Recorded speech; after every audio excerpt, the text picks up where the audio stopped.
Hello viewers, welcome back to my channel. If you're new to this channel, kindly subscribe. Zika's Hub, that is the name of the channel. Kindly subscribe if you're new. And if you like the thing that is going on in here, kindly give me a like and invite your friends to come join us. A lot of things will be going on in here and we are just beginning. This is a new channel and we have a lot of things. It's a fashion channel where I'll be teaching a lot of things concerning how to sew and a lot of things will be rolling out for which is on sewing and every other thing. Invite your friends to join us if you like this page. I'll be making a kimono gown, free gown with these 3 yards of material. It is 3 yards of material that I will use to achieve a very free kimono top gown. I'll be using my tape rule, then my scissors and my pattern maker to achieve this. Kindly sit tight as we will be going on a ride with this. Stay tuned and God bless you. Like I said initially, we're making a kimono free gown, very long gown. I'll be using 3 yards of material to achieve this. First of all, we'll have to fold the material into two, then into four, 2, 3, and 4, because we are cutting the back and the front together. We are not cutting it separately. They will be together, and it's going to be a cut together sleeve. What is the first measurement I'll be taking is my neck depth and neck width. And my neck depth and neck width I'll be taking 4 by 4. I don't want something too high. I don't want something too wide. A lot of people want to go for boot neck. A lot of people want to go for asymmetric neck. A lot of people want to go for off-shoulder neck. But me, I prefer a 4 by 4 shoulder. Not too high, not too wide. So I'll mark my 4 and mark my 4 width and length. Then I will connect them together like this. You can use freehand, you can use pattern. Because of the inconsistency of the clothes, I'm going to use my hand to connect the two points together. Then what next will I be taking? I'll be taking my shoulder to shoulder measurement, which is 18. 18 divided by 2 is 9. Then I will mark 9. Then remember it's a cut together sleeve. I'll be taking my sleeve length. My sleeve length is 9.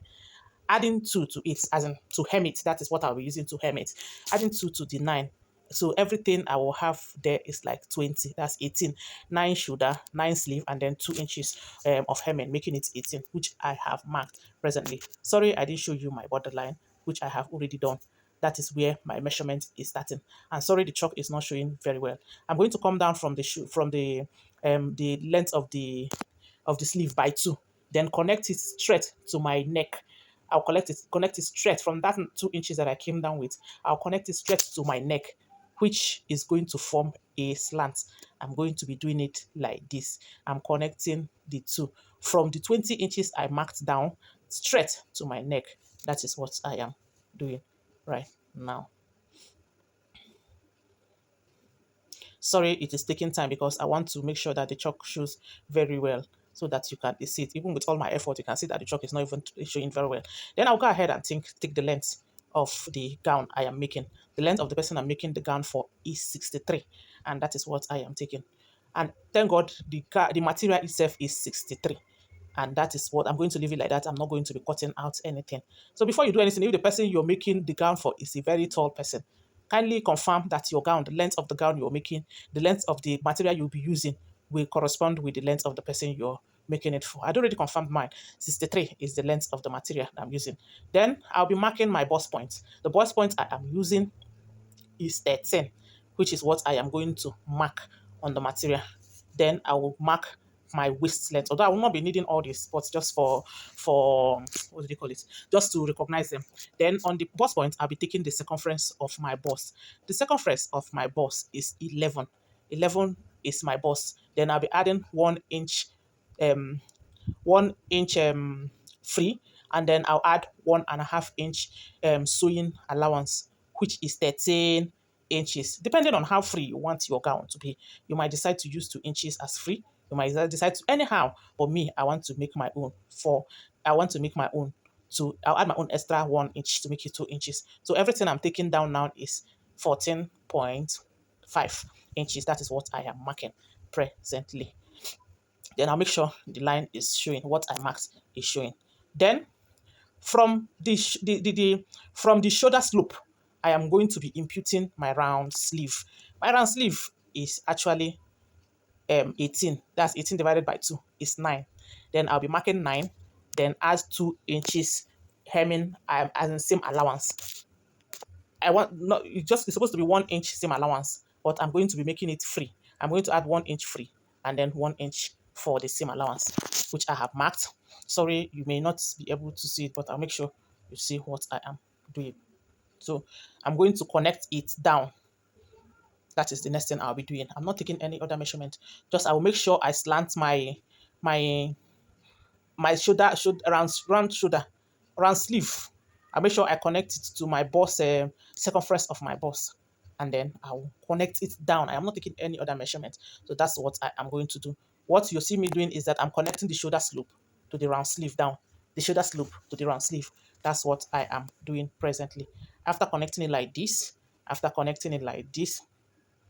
then I will now connect it to my bust point and take it right down.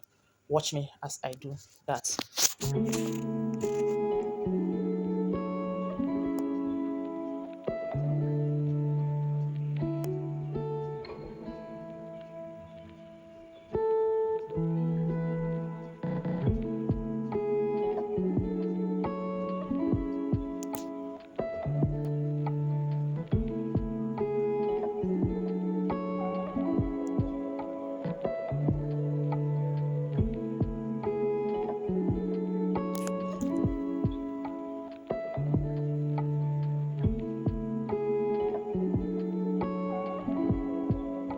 So I am done connecting the line down, making a straight line. What is the next thing? The next thing is to cut out the material that I have measured, and that is what I am doing right now.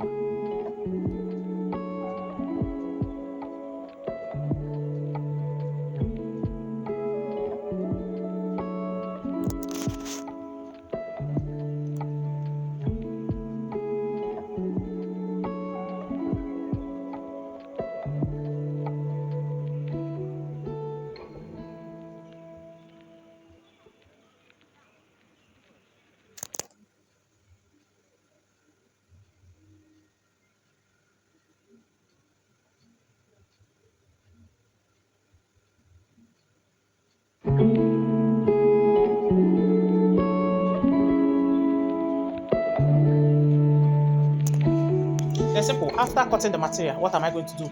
I'm going to take it to my machine and join the shoulder to shoulder, then join the shoulder to shoulder and the side, and then hem, and then use bias or facing to turn the neck. I will prefer using facing to turn the neck.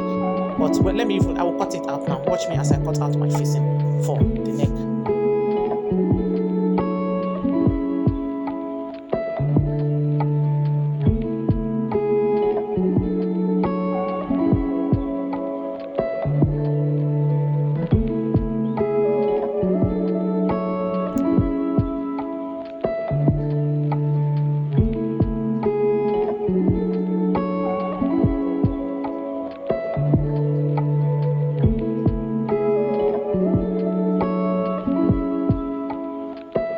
That's the facing that I want to cut out now. That's what I want to do.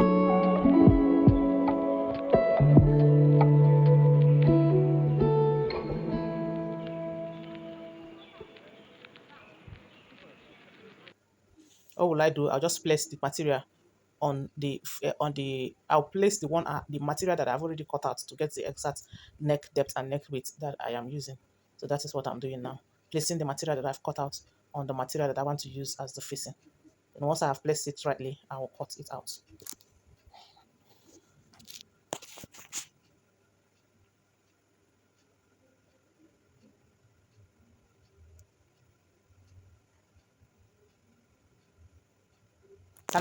This is my facing. Then I'll take it down to the machine and then join it. Use the facing to turn. Use the facing to turn the material. Once I am done joining, you will see what I have done. I'll come and show you what I have done. As you can see, the gown is ready, very free as I wanted it to be. You can see it, very free. You can customize the own the way you want it to be. But this is a very free gown. Give me a thumbs up if you like this, if this video is beneficial to you, and subscribe to my page. Kindly tell your friends so that they can come to my page because we have a lot to learn together. See you next time. Bye bye.